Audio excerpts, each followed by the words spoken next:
Antara proses pembikinannya tidak ada baca-bacanya. Nggak perlu juga, tergantung juga, yang penting yakin. Oh, puasa gitu baca-bacaan nangnya. Yakin? Yang penting yakin. Ah, ini masuk ke celah. Mata remu pisau. Perbedaannya juga dengan bentuk layangan di Bone. Kalau di Bone dia itu begini modelnya.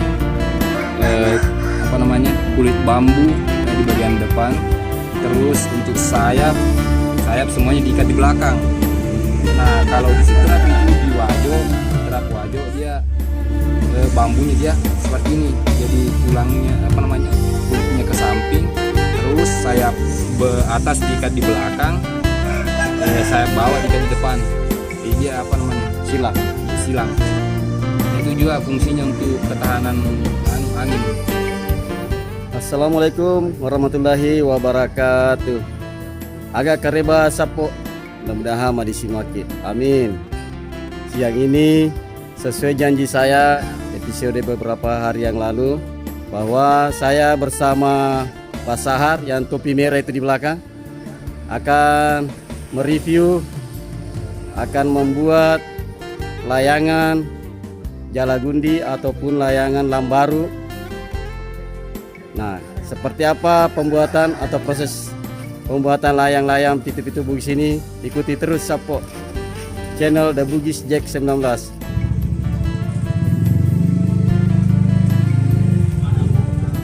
Sapo, saya baru tiba di Padaluang, di mana tempat kita akan meliput proses atau cara pembuatan layang-layang pitu-pitu bugis. Untuk kau aga ya Sapo? Kau panggil Sapo. Oh, untuk agar Untuk tanjengan. Oh, untuk tanjengan. Oh, tanjengan pitu-pitu pakai kawat. Kawatnya itu dari bekas ban ini. Diambil kawatnya Sapo. Sapo, saya ketemu Pak Sahar. Assalamualaikum Pak Sahar. Waalaikumsalam warahmatullahi wabarakatuh. Agak kariba. Karbo made semua Sapo. Alhamdulillah. Ajan kilo miku layangan. Iya, alhamdulillah napa nggak kesempatan, napa nggak tahu. Oh, ya. Oke, boleh Pak Sahar. Kita bisa mungkin mulai ya. Iya. Oke, silakan Pak Sahar. Ini adalah peralatan yang dimiliki Pak Sahar. Ini cukup sederhana ini. Ada pisau, ada gunting, ada gergaji, ada lem, ada benang ini. Dan terutama ini apa? Bambu.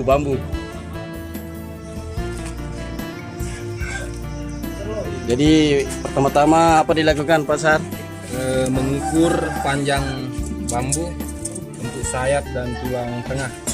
Nah, kita akan membuat jenis layangan jalagundi. Saya umumnya memakai ukuran sayap 70 cm, berarti sekitar panjang sayap 140.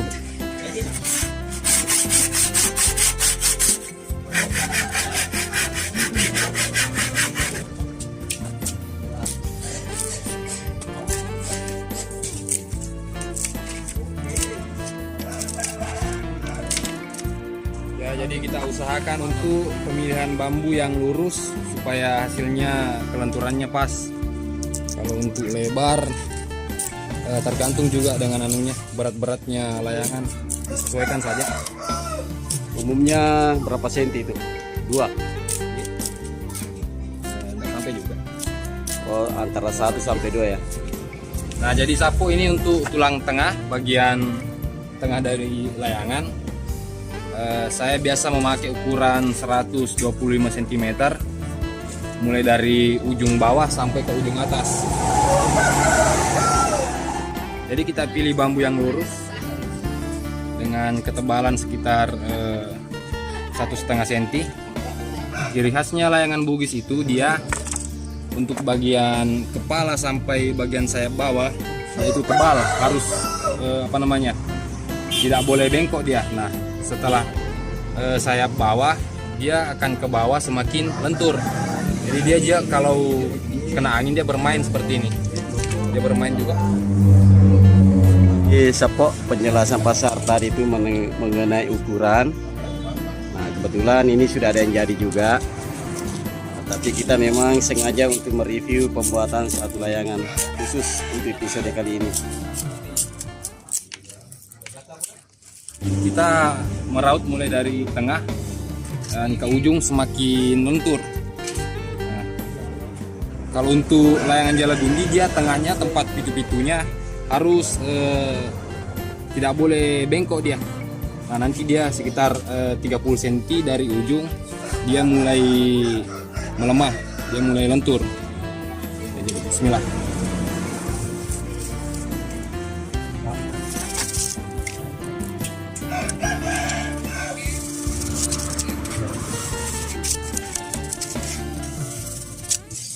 Ini kita raut sedikit-sedikit demi sedikit sampai membentuk sayap yang bulat. Pasar ini buat layang-layang begini sementara proses pembikinannya tidak ada baca-bacanya ya? Nggak perlu juga, tergantung juga, yang penting yakin. Oh, puasa gitu baca-bacaan nangnya. Yang penting Yakin? yang penting yakin. Hai, memang masuk ke celah. Ini mata remo pisau. Anu juga apa kau aki bisa saja nih. Makanya aku feelingnya. Bagaimana nih motor kau naik deh? Iya. Kalau mau feeling mau naik deh. Alhamdulillah. Aman mati pelutui nak licin deh kan? Ini dari tengah sampai ke ujung semakin lentur ya. Berarti semakin tipis juga. Iya, semakin tipis. Jadi saat terbang nanti ini yang bermain. Sedangkan ini untuk tempat mengikat pitu-pitu dia harus kuat. Karena kan dia kalau lembek otomatis pitu-pitu juga ikut goyang, jadi bunyinya bisa berubah. Nah itu penjelasannya Sapo, kenapa harus keras di tengah dan di ujungnya itu kenapa harus lentur. Sementara diukur lagi untuk memastikan ukurannya sampai 70 cm ya. Iya. Sini banyak anggota penonton, mau lari. Nah, kalau tidak salah ini ada juga calon pembeli nah, jauh ini dari Wajo kalau tidak salah. Nah, itu temannya Pasar semua. Oke, kita kembali ke Pasar. Kelenturannya harus sama ya kiri kanan itu. Harus sama, karena kalau dia tidak sama kiri kanan otomatis dia kalau terbang nanti, kalau yang kiri lebih lentur dia akan cenderung ke kiri dia terbangnya, jadi tidak stabil. Nah, akibatnya bunyi pitu-pitu yang dihasilkan juga sama tidak stabil. Ini sekarang dimulai lagi yang sebelah kiri, sudah dibalik tadi itu yang sudah jadi tuh. Ini sebentar sedikit. Salah satu rahasia juga bagi para pembuat layangan, mengapa dia meraut dari batang tengah ke ujung dia semakin menipis, karena kalau misalkan ini kekuatannya ini dari ke sini sama, terus yang mulai dari sini langsung melemah, otomatis dia cepat patah. Karena kan di sini kuat keras, terus yang di sini lembek, jadi otomatis dia kekuatannya dia juga tidak terlalu bagus, cepat patah dia kalau begitu. Sapo sementara di raut lagi itu. Tadi saya lihat di bawah kolom rumah ini banyak juga layangan yang sudah jadi. Nah ini nih, seperti ini ada layangan besar ini. Nanti saya mau tanya satu-satu Pak Sahar, apa-apa saja nama layangannya yang ada di bawah kolom rumah ini. Kita kembali ke Pak Sahar yang sementara meraut bambu untuk membuat layangan andalannya si Drap Sapo.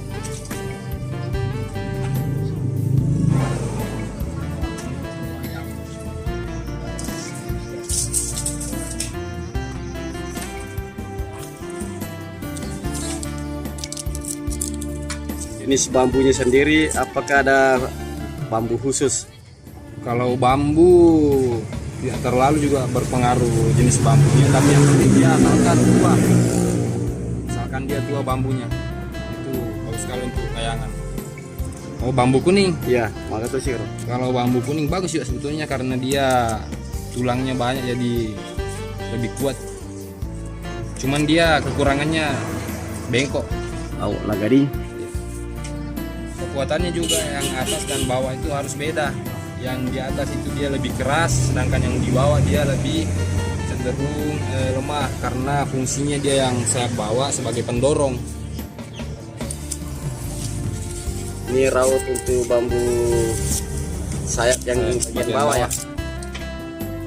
Untuk tahun 2023 ini selama musim layangan sudah berapa layangan dibuat ini? Hampir 70-an. Itu semua dijual. Iya.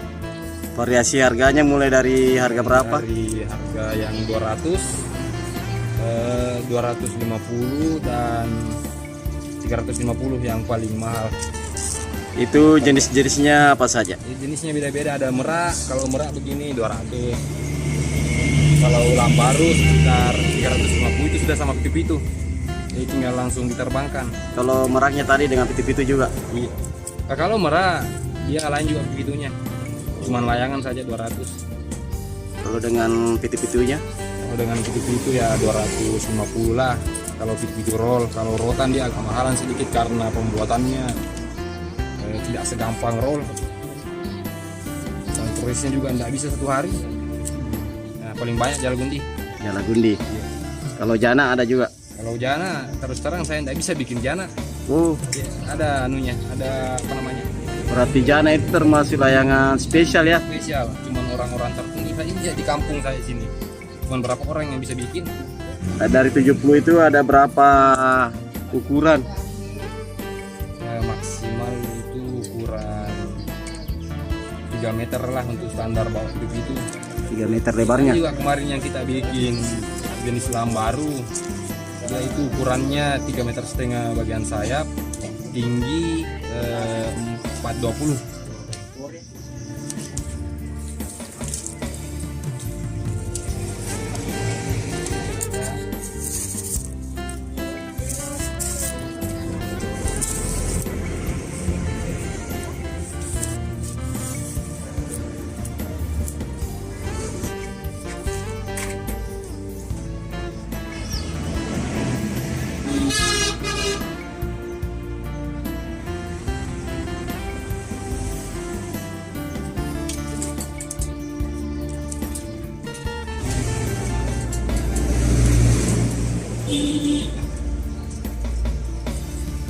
Wah, mak bentuk nih teh.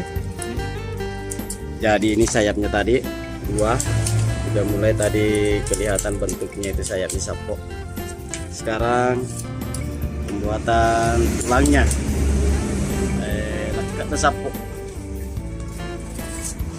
Saya sini ukuran itu pasar 125 125. di panjang sayap daripada tulang. Memang sudah begitu rumusnya pasar.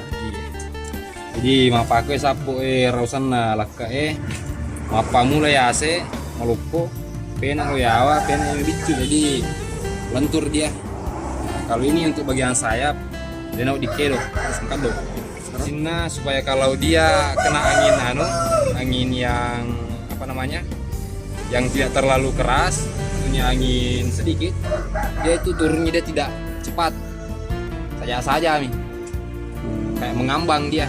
Aku melamai ya wadi. Kalau dia keras semua Aku di sini, makedoi. kalau keras semua dia ke bawah, cepat sekali dia turun. Oh, itu fungsinya ya. Iya. Sambil pasar ini maraut bambu, ada panitia lomba layang-layang kemarin, Bang Erwin namanya sapo. Oh, Yang panitia kemarin ini, Erwin. Erwin. Nah, cadangan apa nih? Oh, cadangan di pani. Tempat saya. Ukurannya berapa dari situ sampai Ini ke sini 41.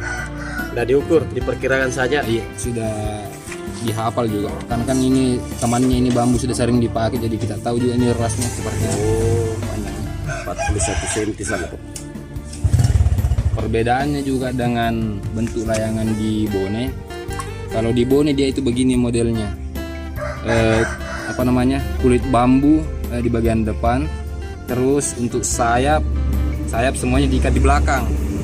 Nah, kalau di setrap itu di setrap wajo dia bambunya dia seperti ini. Jadi tulangnya apa namanya? Kulitnya ke samping, terus sayap atas diikat di belakang, sayap bawah diikat di depan. Jadi dia apa namanya? Silang. Ya, silang. Nah, itu juga fungsinya untuk ketahanan angin. Untuk kepala. berapa senti biasa kepalanya? Saya pakai 20 cm. Oh, 20 senti ya. Iya. Mana nih calo pagalina sapu tali mah sedi taulo nali Mah kayak ganter ya, mah. Antri. Mah pasar aja. Cara pagalina pasahar. Bagian sampan jalan bumbu bagian bawah. Oh, bagian sampannya ya. Pada lebih. Iya. Itu ukurannya berapa itu? Kalau ukurannya di bawah dia ada yang 80, ada yang 93.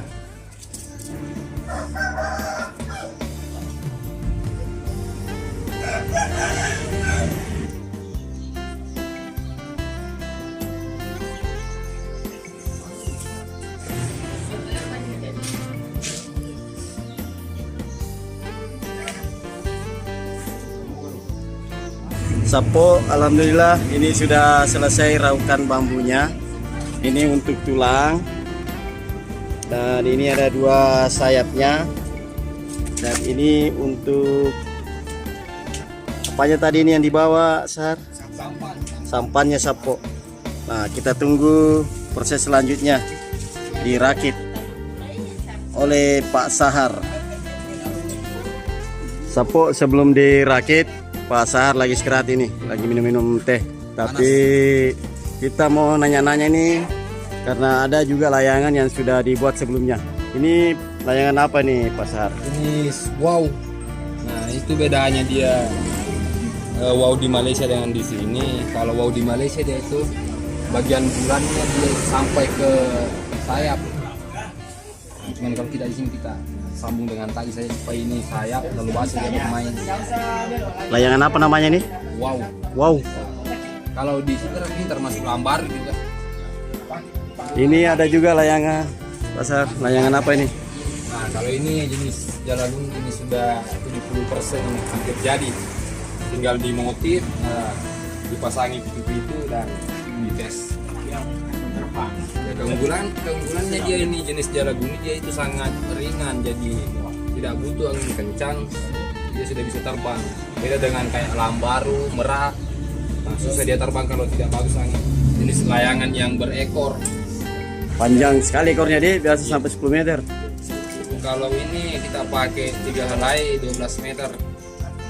Lampe apa tuh? Di bawah kolong rumah. Nah, kalau ini lambar. Ini aslinya lambar. Lambar dia itu di bagian bawah, dia itu banyak sekali variasinya. Sudah 5 tahun ini. Sudah 5 tahun ini lambarunya. Ini lambaru sapo, umurnya sudah 5 tahun, sudah 1 periode. Coba di luar sini kita lihat lambarunya. Awas, hati. Saking lamanya ini sudah mulai makan rayap punya bambunya. Nah, ini sapo layangan lambaru milik Pak Sahar. Nah, ini sudah umurnya 5 tahun sapo. Kemarin tidak sempat ikut perlombaan karena bambunya sudah dikhawatirkan tidak kuat lagi. Makanya dimuseumkan. Oke. Nah, kembali dilanjutkan sapo. Oh, saya kira sudah mau dirakit. Iya, sudah. Oh, ini kenapa ini? Buang saja bagian-bagian yang kasar. Oh, istilahnya sebelum dirakit ini dihaluskan lagi ya. Bagian-bagian yang kasar dierut lagi yang lebih halus. Ini perbedaannya sayap bawah dengan sayap atas. Sayap atas sedikit lebih tebal. Yang mana atas? Oh, itu. Yang bawah lebih tipis ya. Tipis. Terus kalau kelenturannya, Kalau yang di atas mana lebih lentur daripada di bawah? jelas yang di bawah lebih lentur daripada yang di atas. Oh, iya. Di atas lebih lentur ya.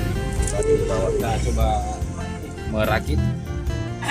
Sekarang mau merakit ya. Nah, sapo sekarang ini dimulai perakitan. Nah, tali benang atau tali nilo agak juga. Gorang Tali gorang sapo pakai. Yang paling pertama diambil apanya?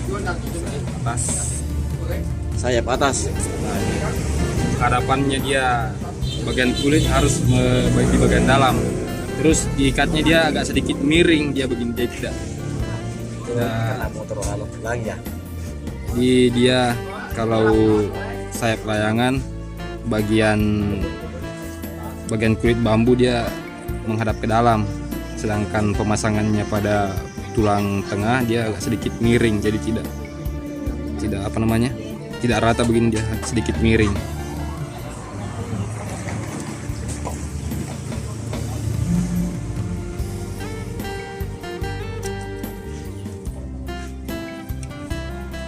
Kalau teori pengikatannya ada juga Kak. Nah, yang penting dia rata kiri kanan, menyilang.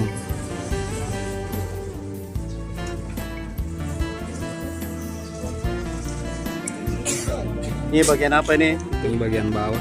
Sayap bagian bawah ya. Ada teorinya juga tadi. Sama seperti sayap bagian atas. Sama ya. Penting kita ikat kuat supaya tidak goyang. Maksudnya peletakan arah bambunya. Nah, kalau peletakan arah bambunya jenis jalabindi seperti ini dia semuanya di bagian belakang.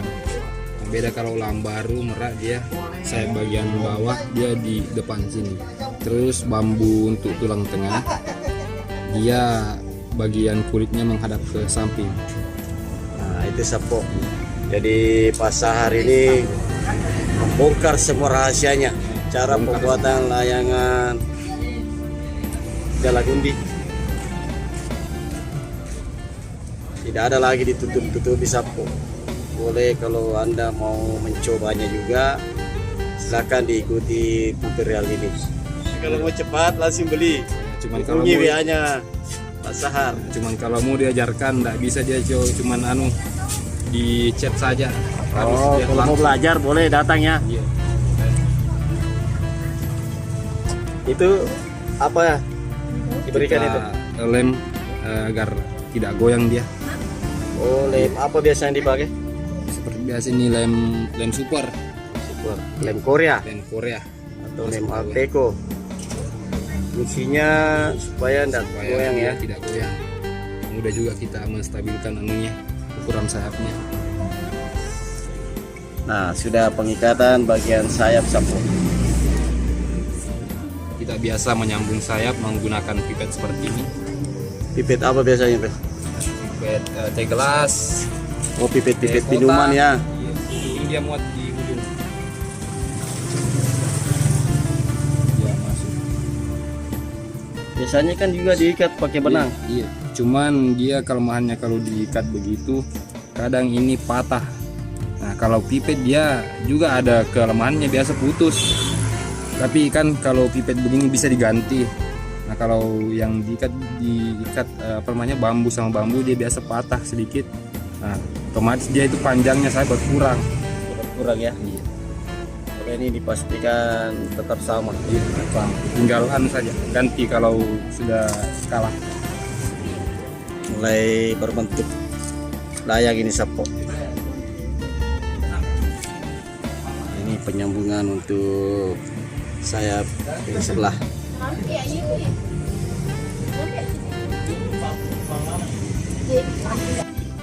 Ya, sudah mulai berbentuk Sapo. Oh, itu tetap juga dikasih lem ya.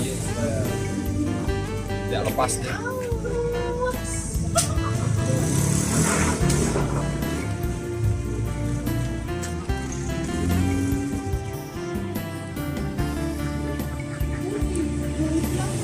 Itu tujuannya diikat Untuk mengunci sayap. Mengunci sayap supaya bentuknya sama kiri kanan.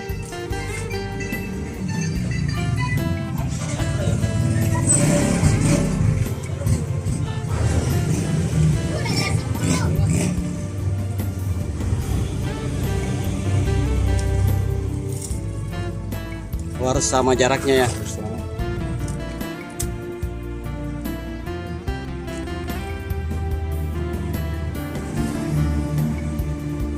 Nah, untuk memastikan jaraknya sama itu diturulah 64 ya.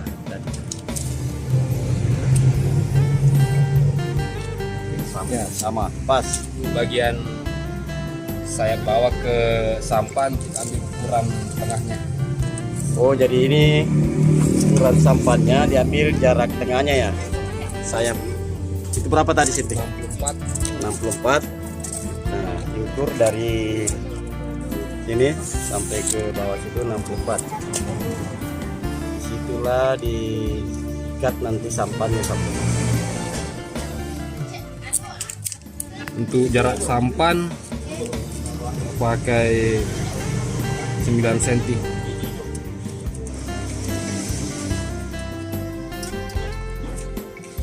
Kawan di Bone, spesialis jalagundi, mungkin mereka membuat juga beda dengan cara saya, tapi kalau saya begini. Oh, berarti versi di Bone juga Di Bone beda, versi beda di dengan beda. sidrap ya. Iya.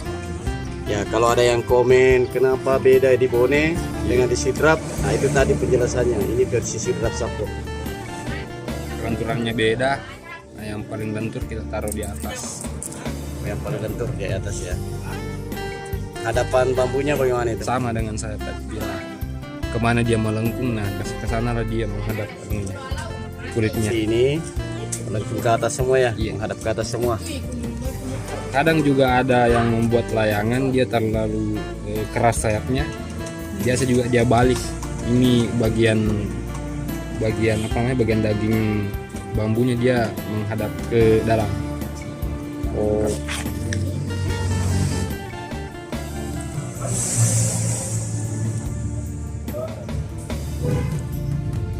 Nah, ini sementara dilem juga Sapo bagian sampannya. Nah, apa itu sampan itu? Itu lopi. Ukurannya dia ini bagusnya kalau untuk sampan dia lurus dengan panjang pitu-pitu. Jadi kalau panjang pitu-pitu sekitar 80 cm atau 70 cm, nah kita sesuaikan saja bawahnya. Panjang keseluruhan juga 10 cm. Jadi bagian yang berlebih kita lepas saja.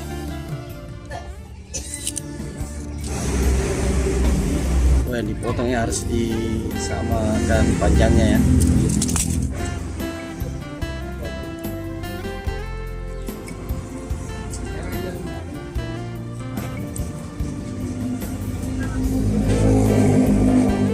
Jadi kalau tidak seimbang masih diraut ya. Betul rata dia.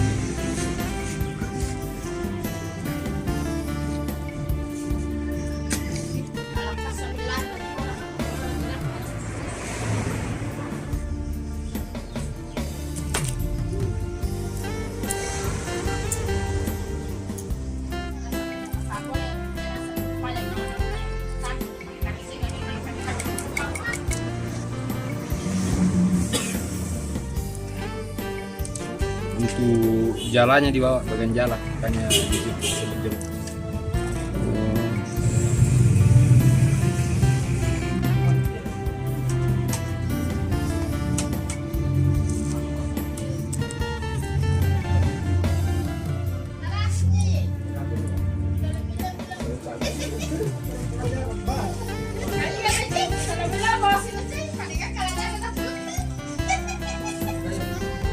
Kalau itu model jalannya bagaimana itu? Itu sudah standar.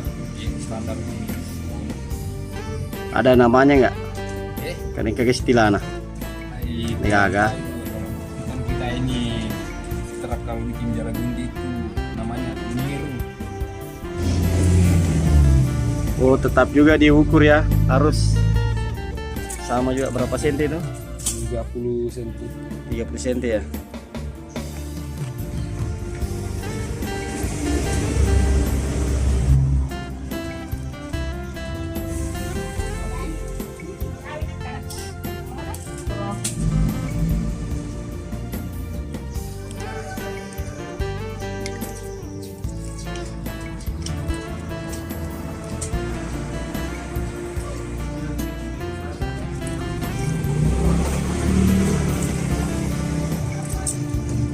Senti dari sini ke sana 30 cm Sapo.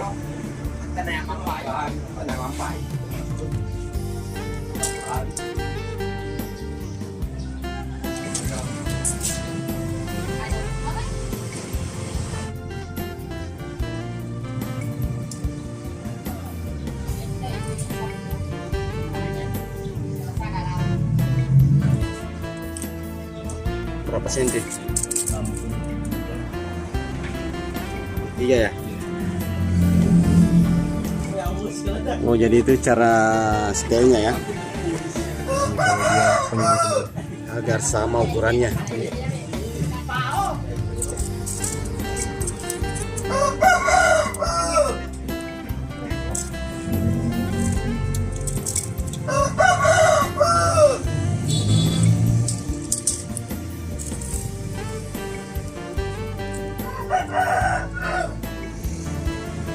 Di sampahnya dikasih tali juga.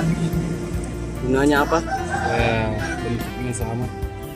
Oh, untuk menyelesaikan bentuk sampahnya juga dikasih tali sebagai alat penstabilannya.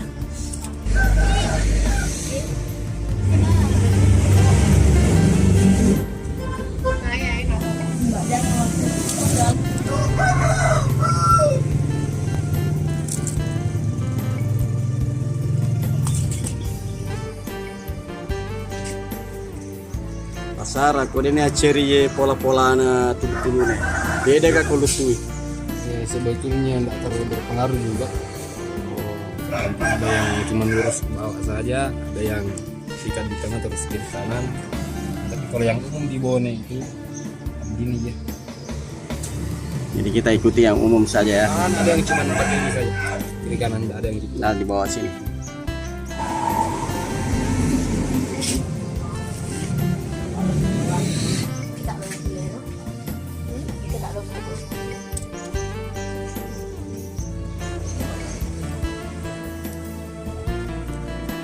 Berapa senti itu? 68. Jadi kita harus juga samakan sayap kiri dengan sayap kanan 68 cm. Nah, pas.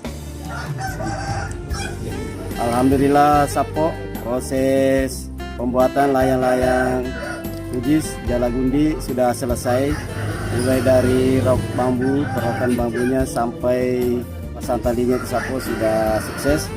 Dan sekarang kita langsung mau pasangkan plastiknya dan kita akan mau terbangkan. Yuk ikuti terus Sapo tayangannya. Alhamdulillah Sapo, setelah tadi kita pasang talinya dan sudah pasang juga plastiknya Sapo, sudah kelar ini. Wih, cantik. Dan kepalanya sudah ada juga. Nah, sekarang kita mau tes layangan milik Pak Sahar. Oke, kita ke lapangan. Sebelum ke lapangan ada juga Oher. Assalamualaikum Oher. Wah, ini juga ada layangannya Sapo dengan Pak siapa? Wakupa. Mantap juga ini layangan Sapo. Yuk kita sama-sama ke lapangan. Dan ini istri beliau. Kita sementara menuju ke lapangan untuk menerbangkan layangannya Sapo. Setelah kita tiba di lapangan, Pak Sahar ini lagi apa ini? Nyetel tali goci. Oh, menyetel tali goci Sapo. Kalau bahasa Ugina tali teranjona di setel. Ini ada ukuran tertentu juga ya Pak Sahar? Kalau kita ikat di daerah sini dia itu goyangnya kiri kanan, dia tidak terlalu jauh. Kalau dia berjauh lagi ke sini, yang ini pindah ke sini, dia lebih lebar lagi, lebih luas anunya, jangkauannya. Oh iya Sapo, walaupun merokok penjelasannya mantap. Nah, kita mau terbangkan Sapo. Tidak tanggung-tanggung, Pak Sahar yang jadi penganjurnya Sapo. Nah, kita ikuti penerbangan layang-layang Jalagundi milik Pak Sahar.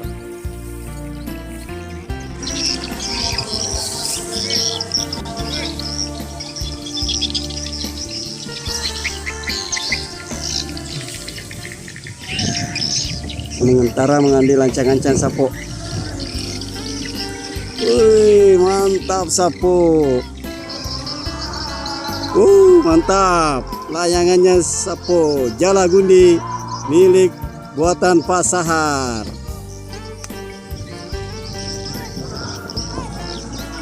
Sudah terbang mengangkasa di awan putih di sana Sapo, di langit biru. Tenang dia Sapo. Mantap. Tidak sia-sia kita meliput layangan Jalagundi buatan Pak Sahar hari ini. Sudah terbang mengudara di atas langit biru, menembus awan putih Sapo. Sayangnya pitu-pitunya tidak terlalu kedengaran karena angin tidak terlalu kencang. Ditambah lagi bunyi-bunyi kandang walet di belakang saya Sapo.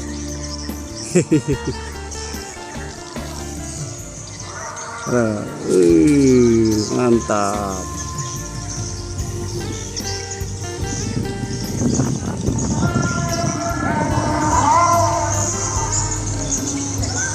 Nah, sementara mau diturunkan layangannya Sapo.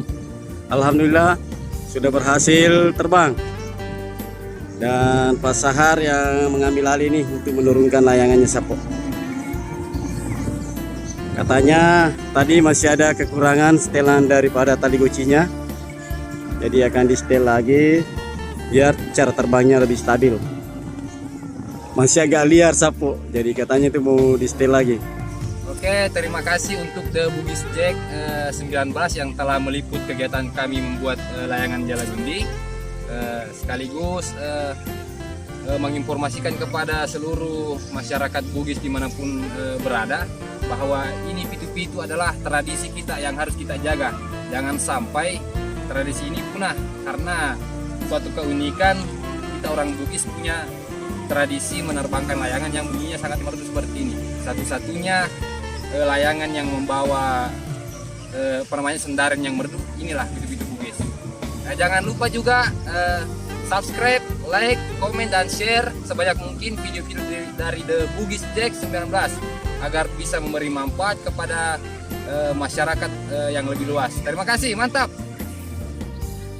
Alhamdulillah Sapo, kita sudah lihat bagaimana terbang daripada layang Jalagundi milik atau buatan Pak Sahar. Nah Pak Sahar, jika ada yang berminat mau beli atau mau pesan, di mana bisa dihubungi Sapo? Tinggal kita kontak saja WA-nya The Bugis Jack. Nah, nanti sampai ke saya. Boleh, jadi bisa hubungi WA saya dan juga bisa hubungi WA Pak Sahar. Tarik ke WA nomornya. Nah itu Sapo nomornya Pak Sahar, nomor WA beliau. Silakan hubungi langsung, nego saja di situ. Bagi pemirsa The Bugis Jack, channelnya Bugis Jakarta seluruh di Nusantara. Mantap. Mantap.